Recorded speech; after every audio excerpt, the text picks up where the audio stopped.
আব্দুল্লাহ।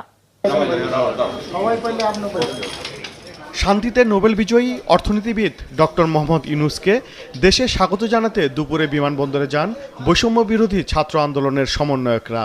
পরে সেখানে তারা আলাদা বৈঠক করেন ডক্টর মোহাম্মদ ইউনূসের সাথে।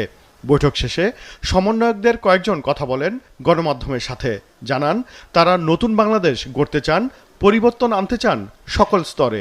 দেশকে একটি সুন্দর সুশৃঙ্খল একটি সোনার বাংলাদেশ আমরা গড়ে তুলতে চাই, ছাত্র সমাজের হাত ধরে, নতুন প্রজন্মের হাত ধরে আমরা চাই বাংলাদেশ উচ্চ শিক্ষার উন্নতি হোক। নির্বাচন কমিশনের পূর্ণাঙ্গ একটা দুর্নীতিগ্রস্ত একটা কি পর্যায়ের মধ্যে আছে, ওইটাতে আমাকে আগে সংস্কার করতে হবে, এটার জন্য একটু সময়ের প্রয়োজন। আমরা আশা করছি যে আমরা যে নতুন বাংলাদেশ চাচ্ছি সেটা ডক্টর মোহাম্মদ ইউনূস সাহেবের হাতে তৈরি হওয়া সম্ভব। এদিকে বিকালে ঢাকা বিশ্ববিদ্যালয়ের ছাত্র শিক্ষক কেন্দ্রে কোটা আন্দোলনের অন্যতম সমন্বয়ক হাসনাত আব্দুল্লাহ কথা বলেন মাছরাঙা টেলিভিশনের সঙ্গে, জানান জনগণ